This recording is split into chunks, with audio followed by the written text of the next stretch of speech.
नमस्कार दोस्तों। आज हम जिस विषय पर बात करने वाले हैं वो कोई आम चर्चा नहीं है। आज हम एक बेहद दिलचस्प और शिक्षाप्रद कहानी के जरिए कुछ समझने की कोशिश करेंगे। नकल करने वाले तोते और कौवे की कहानी। अब ये सुनने में शायद किसी पक्षी की साधारण सी कहानी लगे, लेकिन सच मानिए ये मानव स्वभाव, हमारी आदतों और हमारी संगत की असर का एक बहुत ही गहरा अध्ययन है। तो चलिए बिना किसी देरी के इस कहानी में उतरते हैं। शुरुआत एक ऐसे सवाल से करते हैं जो शायद सोचने पर मजबूर कर दे। आखिर ऐसा क्या हुआ कि एक प्यारे से बिल्कुल इंसानों की तरह बोलने वाले तोते ने अपना सुरक्षित घर और अपना इकलौता सच्चा दोस्त हमेशा के लिए खो दिया? इसका जो जवाब है ना, वो हमें एक ऐसी यात्रा पर ले जाएगा जो हैरान भी करेगी और हम सब के लिए एक बहुत बड़ी सीख भी छोड़ेगी। तो कहानी की शुरुआत होती है एक बहुत ही शांत और सुंदर से गांव से। यहाँ सोहन नाम का एक व्यक्ति अपने परिवार के साथ रहता था। परिवार में उसकी पत्नी और 2 प्यारे बच्चे थे, बेटी रानी और बेटा गोलू। सब कुछ बिल्कुल परफेक्ट था। ये एक बेहद सुखी और खुशहाल परिवार था जो बड़े प्यार से अपनी जिंदगी जी रहा था। लेकिन कहानी में एक मोड़ तो आना ही था। अब देखिए, बच्चों की जिद के आगे भला किसकी चलती है ना। सोहन की बेटी रानी अचानक इस जिद पर अड़ गई कि उसे हर हाल में एक तोता चाहिए। सोहन ने उसे बहुत समझाया, खूब कोशिश की कि वो मान जाए, लेकिन रानी की बस एक ही रट थी, उसे तोते के साथ खेलना है और उसे इंसानों की तरह बोलना सिखाना है। आखिरकार एक पिता होने के नाते सोहन को झुकना पड़ा और वो अपनी बेटी के लिए एक तोता घर ले ही आया। इसके बाद का जो समय था ना, वो सच में बहुत ही कमाल का था। रानी तो खुशी से जैसे झूम उठी। वो दिन रात उस तोते के साथ खेलती, अपना खाना उसके साथ बांटती। और पता है, हफ्तों की इस मेहनत के बाद तोता सच में इंसानी शब्द सीखने लगा। महीने बीतते बीतते वो इतना समझदार हो गया कि खुद को मिट्ठू मिट्ठू कहने लगा। पूरे परिवार में खुशियों की लहर दौड़ गई। दोनों के बीच एक ऐसा गहरा और प्यारा बंधन बन गया था जिसे देखकर किसी को भी खुशी हो। लेकिन जैसा कि हम सब जानते हैं, चीजें हमेशा एक जैसी तो नहीं रहती। अब इस कहानी में एक नया और थोड़ा भावुक मोड़ आता है, अकेलापन। जब दिन में रानी पढ़ाई के लिए स्कूल चली जाती थी, तो वो बेचारा तोता पीछे से बिल्कुल अकेला रह जाता था। और सच कहूं तो उसकी इसी उदासी और खालीपन ने एक बिल्कुल नए किरदार के आने का रास्ता खोल दिया।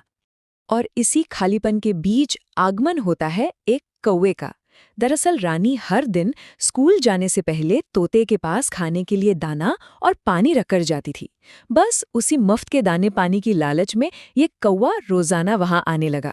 यहाँ ध्यान देने वाली बात यह है कि कौवे का असली मकसद सिर्फ वो बचा हुआ खाना खाना था।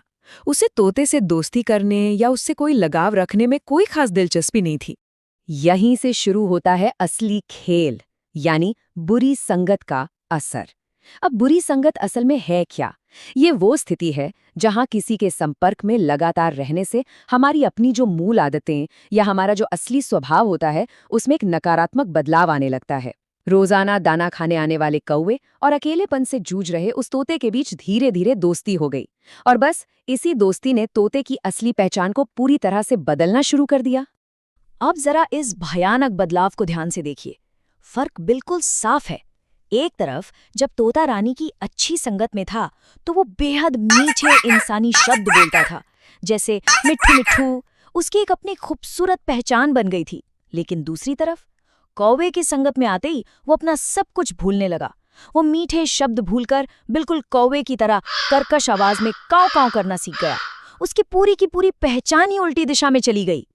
जरा सोचिए उस छोटी सी बच्ची पर क्या बीती होगी जब रानी स्कूल से वापस लौटती और अपने प्यारे मिट्ठू से बात करने की कोशिश करती, तो उसे मिट्ठू मिट्ठू की जगह सिर्फ वो चुभने वाली कांव कांव सुनाई देती। रानी गहरे दुख और निराशा से भर गई। उसे लगा जैसे उसकी सारी मेहनत पूरी तरह से बर्बाद हो गई है। तोता अपनी सीखी हुई सारी अच्छी बातें पूरी तरह भूल चुका था और पूरा दिन बस कांव कांव करता रहता था। ये किसी भी सिखाने वाले के लिए एक बहुत बड़ा झटका था। इस पूरी निराशा का जो नतीजा निकला वो बहुत ही दुखद था। रानी का दिल पूरी तरह टूट चुका था। उसने देखा कि यह तोता अब वो रहा ही नहीं जिसे उसने इतने प्यार से पाला था। आखिरकार हार मानकर एक दिन रानी ने उस तोते को हमेशा के लिए आसमान में आजाद कर दिया। लेकिन यहाँ तोते की बेवकूफ़ी देखिए। वो आजाद होकर खुशी खुशी ये सोचने लगा कि वाह, अब तो वो आसमान में अपने उस नए पक्के दोस्त यानी कौवे के साथ उड़ेगा और मजे करेगा। लेकिन असलियत तो कुछ और ही थी। जैसे ही उस स्वार्थी कौवे ने देखा कि अब रानी के घर से वो मुफ्त का दाना पानी नहीं मिलने वाला है, उसने तुरंत अपना असली रंग दिखा दिया। बिना एक पल की भी हिचकिचाहट के कौवा तोते को वहीं आसमान में अकेला छोड़कर उड़ गया।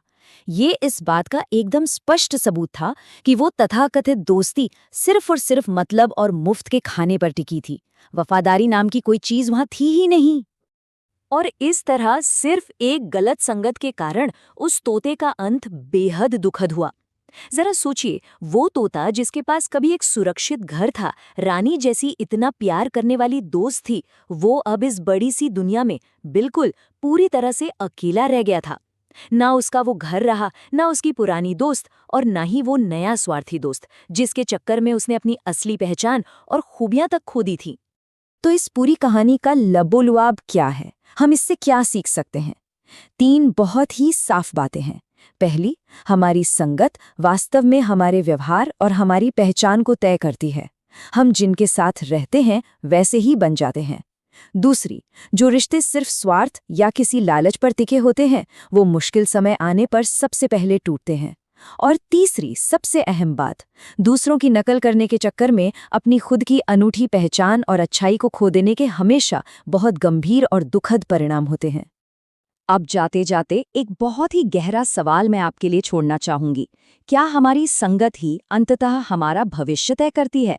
जिस तरह उस तोते की महज एक गलत दोस्ती ने उसकी पूरी जिंदगी हमेशा के लिए बदल दी, क्या हम भी अपने आसपास के लोगों से अनजाने में ही सही लेकिन इतनी गहराई से प्रभावित हो रहे हैं? इस विचार के साथ हम आज की ये चर्चा यहीं समाप्त करते हैं। मुझे पूरी उम्मीद है कि ये कहानी हमें अपनी संगत को लेकर और अधिक जागरूक बनाएगी। हमारे साथ जुड़े रहने के लिए आपका बहुत बहुत धन्यवाद।